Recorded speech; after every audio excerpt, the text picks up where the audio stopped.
Assalamualaikum ya akhi ya ukhti. Assalamualaikum ya akhi ya ukhti.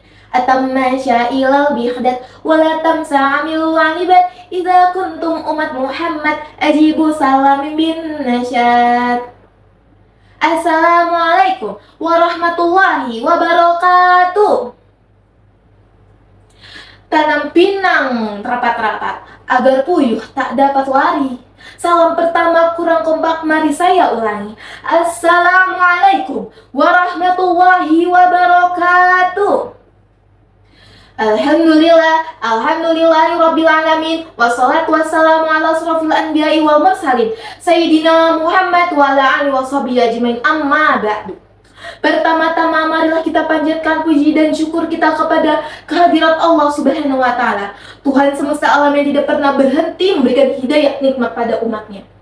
Dalam nikmat dan karunia-Nya kita semua dapat berkumpul pada hari ini dalam keadaan sehat walafiat.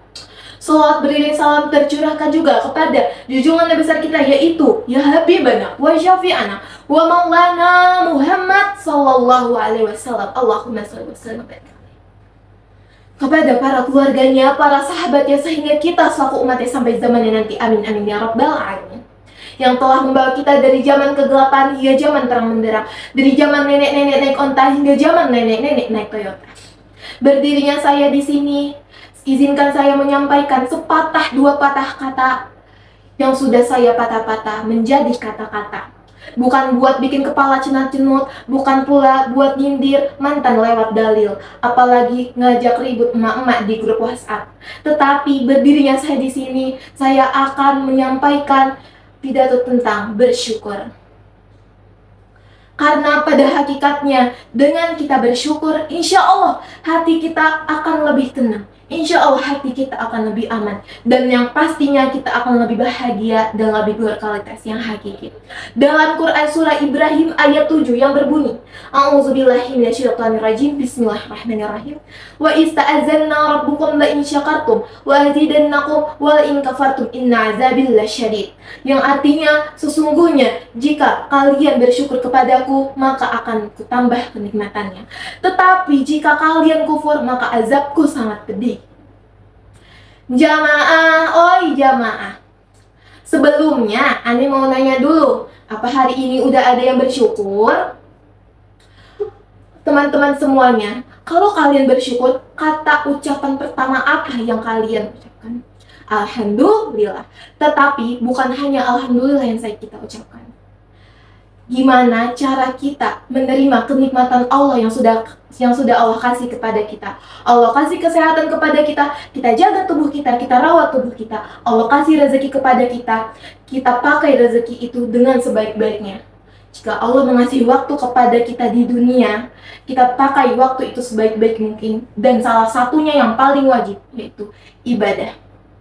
Memang manusia itu kadang suka kurang puas. Dikasih dikit, mintanya banyak. Dikasih banyak, bilangnya kurang banyak. Sebenarnya antum-antum maunya apa sih? Padahal tadi Allah sudah bilang di dalam Al-Quran, jika kalian bersyukur pasti akan kutambah kenikmatannya. Tetapi jika kalian kufur maka azabku sangat pedih. Kurang baik apa Allah Subhanahu wa Ta'ala sama kita? Dan emang apa rugi kalau kita gak bersyukur sama Allah Subhanahu wa Ta'ala? Teman-teman yang dirahmati Allah, bersyukur gak harus nunggu kaya, gak harus nunggu sukses, gak harus nunggu apa yang kita impikan itu tercapai. Tetapi dari hal terkecil, bahkan menurut saya, menurut Ana, ini bukan hal terkecil, tetapi ini salah satu yang harus kita syukuri. Kita masih bisa makan, kita masih bisa tidur nyenyak di kasur, kita masih mempunyai orang-orang di sekitar kita yang baik. Dan salah satunya yang paling penting, kita masih mempunyai kedua orang tua dan keluarga yang lengkap. Dan juga kita masih mempunyai anggota tubuh yang lengkap. Tetapi itu yang harus kita syukuri banget. Malah orang-orang menganggap hal itu adalah sepele. Padahal itu yang harusnya kita syukuri sampai hari ini, gitu. Dan contoh bersyukur salah satunya ada di Nabi Muhammad sallallahu alaihi wasallam. Nabi Muhammad rela sholat hingga kakinya bengkak. Padahal kita semua dan nabi-nabi pun semua sudah pada tahu bahwa Nabi Muhammad itu akan dijamin masuk surga. Tetapi kenapa ia rela sholat sampai kakinya bengkak?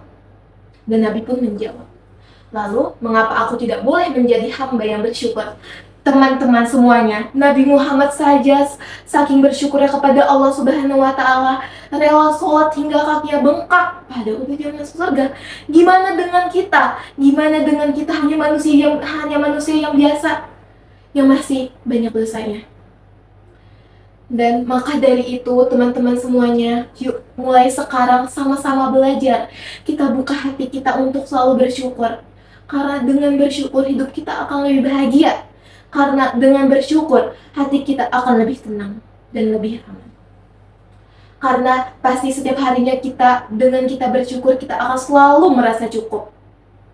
Maka dari itu semoga kita sama-sama bisa belajar dengan bersyukur. Karena dengan kita bersyukur, Allah kasih kenikmatan yang lebih kepada kita. Kurang baik apa Allah kepada kita, teman-teman. Dan dengan kita bersyukur itu gak ada rugi sama sekali gitu. Jadi mungkin hanya itu yang bisa saya sampaikan. Mohon maaf apabila ada kekurangan atau salah kata. Karena semua manusia pastinya mempunyai kesalahan. Jangan lihat siapa yang menyampaikan, tapi lihat apa yang disampaikan. Wassalamualaikum warahmatullahi wabarakatuh.